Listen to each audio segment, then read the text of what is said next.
Hello and welcome everyone. स्वागत है आपका हमारे यूट्यूब चैनल प्रेप अल्फा में। तो जो रेलवे ग्रुप डी की साइंस की हमारी सीरीज चल रही थी उसमें आज का हमारा चैप्टर है उत्सर्जी तंत्र। उसके हम मोस्ट इम्पॉर्टेंट क्वेश्चंस देखेंगे ताकि क्विकली हमारा पूरा चैप्टर रिवाइज हो जाए, मोस्ट इम्पॉर्टेंट क्वेश्चंस हम कवर कर पाए। तो आइए स्टार्ट करते हैं। ये सारे क्वेश्चन एनसीईआरटी बेस्ड है। तो आइए स्टार्ट करते हैं। तो उत्सर्जन किसे कहते हैं? तो नाइट्रोजन अपशिष्ट को शरीर से बाहर निकालने की प्रक्रिया को हम उत्सर्जन कहते हैं। मुख्य नाइट्रोजन अपशिष्ट पदार्थ कौन कौन से हैं?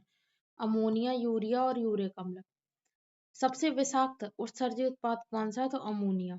सबसे कम विषाक्त उत्सर्जी उत्पाद कौन सा है? तो यूरिक अम्ल।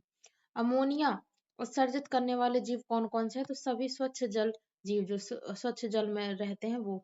अमोनिया निष्कासन हेतु क्या चाहिए होता है? बहुत सारा पानी चाहिए होता है, इसीलिए जो पानी में रहने वाले जीव हैं ज्यादातर वही अमोनिया उत्सर्जित करते हैं। अमोनिया का उत्सर्जन किससे होता है? तो क्लोम या गिल्स से होता है। अमोनिया उत्सर्जन में किसकी भूमिका कम होती है? किडनी की। यूरिया उत्सर्जित करने वाले प्राणी कौन से कहलाते हैं? यूरिया उत्सर्जी। यूरिया उत्सर्जित करने वाले के कुछ उदाहरण तो समुद्री जलीय जीव, स्थलीय जलीय जीव। हम लोग भी यूरिया ही उत्सर्जित करते हैं। यूरिक अम्ल उत्सर्जित करने वाले लोगों को क्या बोलते हैं? तो यूरिक उत्सर्जी। अब यूरिक अम्ल उत्सर्जित उदाहरण कौन कौन से हैं? तो पक्षी, सरीसृप, स्थलीय कीट, ये सब यूरिक अम्ल उत्सर्जित करते हैं। यूरिक अम्ल किस रूप में निकलता है? तो पेस्ट या फिर पैलेट के रूप में। पोरीफेरा, सिलिंडर, टीनोफोरा में ये जो फाइलम है इनमें उत्सर्जन कौन से द्वारा होता है? तो शरीर की सतह द्वारा। प्लेटीहेल्मिन्थेस उत्सर्जी अंग क्या है? तो प्लेटीहेल्मिन्थेस का फ्लेम सेल या फिर प्रोटोनेफ्रीडिया। एस्केल्मिन्थेस जो संघ है उसका उत्सर्जी अंग क्या है? तो रेनिट कोशिका। एनेलिडा का उत्सर्जी अंग क्या है? तो नेफ्रीडिया। कॉकरोच का उत्सर्जी अंग मेलपी की नलिका। आर्थ्रोपोडा के अन्य उत्सर्जी अंग है हरित ग्रंथियां। मोलस्का के उत्सर्जी अंग है नीडिया या फिर क्लोम। हेमिकॉर्डेटा उत्सर्जी अंग है प्रोबोसिस ग्रंथि। यूरोकॉर्डेटा में उत्सर्जी अंग है न्यूरल ग्रंथि। सिफेलोकॉर्डेटा में उत्सर्जी अंग है प्रोटोनेफ्रीडिया। मछलियों में मुख्य उत्सर्जन होता है क्लोम के द्वारा। और अब वृक्क की इकाई क्या कहलाती है? नेफ्रॉन। मानव उत्सर्जी तंत्र किस चीज से मिलकर बना है? तो किडनी से, यूरेटर से। किडनी मतलब वृक्क, यूरेटर ब्लैडर और यूरेथ्रा। अब वृक्क की लंबाई कितनी है? तो वयस्क में 10 से लेके 12 सेंटीमीटर। वृक्क का भार कितना है? तो 120 से लेके 170 ग्राम। वृक्क का आकार कैसा है? बीन्स के जैसा, फली के जैसा या फिर राजमा के जैसा। वृक्क का बाहरी आवरण क्या बोलते हैं? उसे रीनल कैप्सूल। वृक्क के दो भाग कौन कौन से होते हैं? तो दो भागों में बटा होता है, एक कॉर्टेक्स, दूसरा मेडुला। जहां वाहिनियां प्रवेश करती हैं वो क्या कहलाता है? हाइलम। हाइलम के अंदर का कीपाकार भाग क्या बोलते हैं? उसे रीनल पेल्विस। कॉर्टेक्स के स्तंभ क्या कहलाते हैं? Columns of botany. एक वृक्क में लगभग कितने नेफ्रॉन हो सकते हैं? तो लगभग 10 लाख। तो टोटल अपने मानव शरीर में दो वृक्क हैं तो टोटल 20 लाख हो गए। नेफ्रॉन के प्रकार, एक कॉर्टिकल और दूसरा प्रकार का होता है जक्स्टा मेडुलरी। सबसे ज्यादा संख्या में कौन से होते हैं? कॉर्टिकल प्रकार के, जो कि होते हैं 80 से लेकर 85%। जक्स्टा मेडुलरी नेफ्रॉन 15% के लगभग पाए जाते हैं। कॉर्टिकल नेफ्रॉन का हेनली पास यानी कि हेनले जो लूप होता है वो बहुत छोटा होता है, और जक्स्टा मेडुलरी का जो हेनले लूप होता है वो बहुत लंबा होता है। किसमें वासा रेक्टा नहीं या फिर कम पाया जाता है? तो कॉर्टिकल नेफ्रॉन में इनका हेनले लूप छोटा भी होता है। और बोमन में रक्त लाने वाली क्या बोलते हैं? अभिवाही धमनिका। बोमन कैप्सूल से बाहर ले जाने वाली को क्या बोलते हैं? तो अपवाही धमनिका। बोमन कैप्सूल में केशिका जाल को बोलते हैं ग्लोमेरुलस। बोमन प्लस ग्लोमेरुलस मिलकर बनाते हैं रीनल कॉर्पिसल। मूत्र निर्माण के कितने चरण हैं? 3 चरण। पहला चरण क्या है? Glomerular filtration. किडनी में प्रति मिनट कितना रक्त फिल्टर होता है? तो 1100 से लेके 1200 ml। अब यह हृदय निकास का कितना है? तो हृदय से जितना निकलता है उसका 1/5 भाग है। जीएफआर कितना है अपना? तो 125 ml पर मिनट। प्रतिदिन फिल्ट्रेट कितना होता है? 180 लीटर। लेकिन हम इतना ज्यादा मूत्र तो नहीं निष्कासित करते हैं, तो प्रतिदिन हम मूत्र निष्कासित करते हैं 1 से लेकर 1.5 लीटर पर, क्योंकि जो फिल्ट्रेट है उसका लगभग 4 गुना ज्यादा कंसंट्रेट होके ही मूत्र बनता है। फिल्ट्रेशन झिल्ली किस किस से मिलकर बनी होती है? एंडोथेलियम, बेसमेंट मेम्ब्रेन और पोडोसाइट से मिलकर। वोमन में कोशिकाएं कौन कौन सी होती हैं? पोडोसाइट्स। दूसरा चरण क्या बोलते हैं? तो ट्यूबुलर रीअब्जॉर्प्शन। कितना फिल्ट्रेट अवशोषित हो जाता है? लगभग 99%। अब 180 लीटर बना तो उसमें से लगभग 99% अवशोषित हो गया। तीसरा चरण क्या है? Tubular secretion. स्रावित आयन कौन कौन से है? तो H+, K+, अमोनिया जैसे। मूत्र अम्लीय क्यों होता है? तो H+ स्राव की वजह से। पीसीटी का मुख्य कार्य क्या है? सभी आवश्यक पदार्थ का पुनः अवशोषण करना। जल प्लस इलेक्ट्रोलाइट का 70% अवशोषित कहाँ होता है? पीसीटी में। पीसीटी किससे मिलकर बनी होती है? तो ब्रश बॉर्डर घनाकार एपिथेलियम से यानी उपकला से। पीसीटी में किन का पूरा अवशोषण होता है? तो ग्लूकोज का और अमीनो अम्ल का। हेनले लूप में अवशोषण किसका होता है? सबसे कम होता है हेनले लूप में अवशोषण। कौन सी भुजा हेनले लूप की जल से पारगम्य होती है? तो अवरोही वाली। अवरोही भुजा में क्या अवशोषित नहीं होता? इलेक्ट्रोलाइट्स। अवरोही भुजा में निस्यंद अधिक सांद्र होते हैं। कौन सी भुजा जल अपारगम्य होती है? आरोही। आरोही भुजा क्या निकालती है? Na+। आरोही से निकलने पर निस्यंद तनु बनता है। ये हेनले लूप के लिए ऐसा।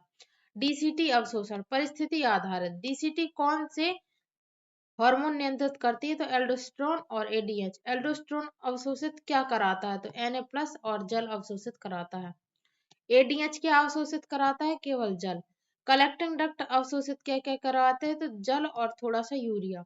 यूरिया क्यों रखा जाता है? मेडुला ओस्मोलैरिटी को बनाए रखने के लिए। निस्यंद सांद्र प्रक्रिया को क्या बोलते हैं? तो काउंटर करंट मैकेनिज्म। मुख्य भूमिका कौन कौन निभाता है इसमें? काउंटर करंट मैकेनिज्म में हेनले लूप और वासारेक्टा।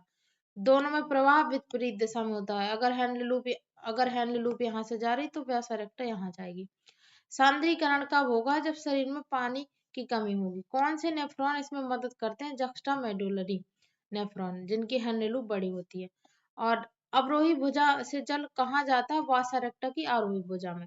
वासारेक्टा आरोही से क्या देता है? तो Na+। और आरोही भुजा का Na+ कहाँ जाता है? वासारेक्टा की अवरोही भुजा में। कॉर्टेक्स मेडुला ऑस्मोलैरिटी कितनी है? तो 300 से लेके 1200 मिली ऑस्मोल पर लीटर तक जाती है। किडनी नस्यंद को कितने गुना सांद्र करता है? 4 गुना।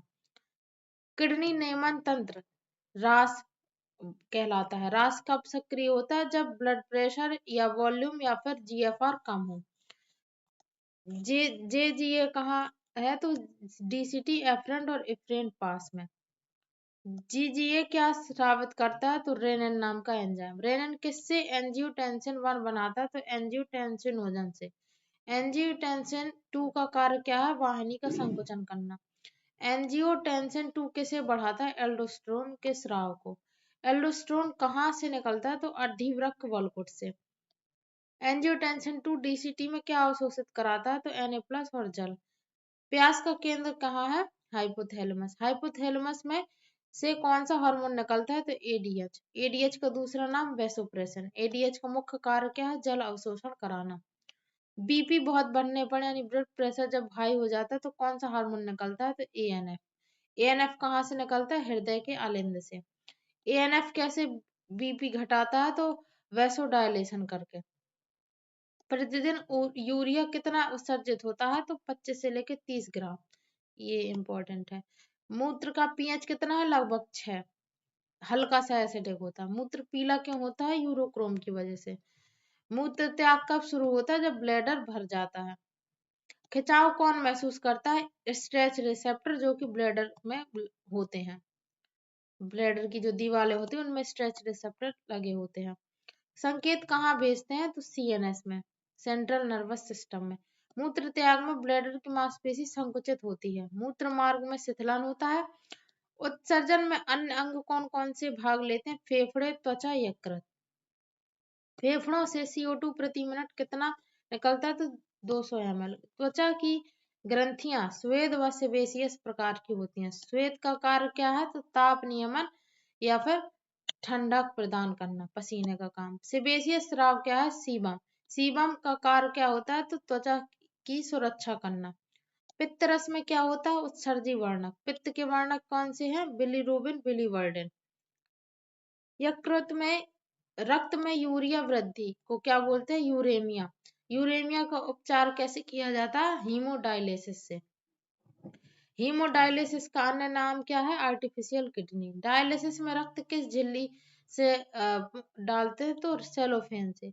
बाहर का द्रव क्या बोलते हैं उसे? Dialysing fluid. डायलाइजिंग फ्लूइड में क्या नहीं पाया जाता? प्लाज्मा प्रोटीन और यूरिया। डायलिसिस में रक्त निकालते समय क्या डालते हैं? हेपेरिन। वो रक्त का थक्का जमने से रोकता है। किडनी फेलियर का स्थायी उपचार क्या है? तो किडनी ट्रांसप्लांट, दूसरी किडनी लगा दी जाए। ग्लोमेरुलोनेफ्राइटिस क्या बोलते हैं? तो ग्लोमेरुलस का शोथ। पथरी किससे बनी होती है? तो कैल्शियम ऑक्जेलेट्स क्रिस्टल की बनी होती है most of the time. Henle loop की किस भुजा में सबसे कम अवशोषण होता है? तो आरोही। पीसीटी में एम संख्या अधिक क्यों? तो सक्रिय अवशोषण होते। किडनी की मोटाई कितनी है? 2 से 3 सेंटीमीटर तक। और किडनी की चौड़ाई कितनी है? 5 से 7 सेंटीमीटर। ट्यूबवेल के समीपस्थ भाग में स्राव क्या होता है? तो H+, K+ और अमोनिया। कौन सी भुजा जल अपारगम में NaCl पारगम होती है? तो आरोही भुजा। एडीएच का पूरा नाम एंटी डायूरेटिक हार्मोन। एडीएच कहाँ बनता है? हाइपोथैलेमस में। प्यास और बीपी बढ़ाने वाला हार्मोन है एंजियोटेंसिन 2। मूत्र का पीला वर्णक है यूरोक्रोम। किडनी में मूत्र कौन बनाता है? तो नेफ्रॉन। वृक्क का गहरा लाल भाग क्या है? मेडुला। सीएनएस से ब्लैडर तक संदेश कौन लाता है? तो मोटर न्यूरॉन। रीनल कैप्सूल वृक्क का आवरण है। रेनिन कहाँ से निकलता है? तो जेजीए कोशिकाओं से। एएनएफ का काम है वेसोडाइलेशन। एम्फियोक्सिस उत्सर्जी अंग है प्रोटोनेफ्रीडिया। एएनएफ कब स्रावित होता है? जब ब्लड प्रेशर हाई हो जाता है। पीसीटी में कौन सा आयन अवशोषित होता है? तो बाइकार्बोनेट आयन। किन भागों में से H+ और K+ अमोनिया स्राव होता है? तो पीसीटी, डीसीटी और कलेक्टिंग डक्ट से। तो ये थे मोस्ट इम्पोर्टेंट इस चैप्टर के क्वेश्चंस। Thanks for watching. पढ़ाई करते रहिए। All the very best.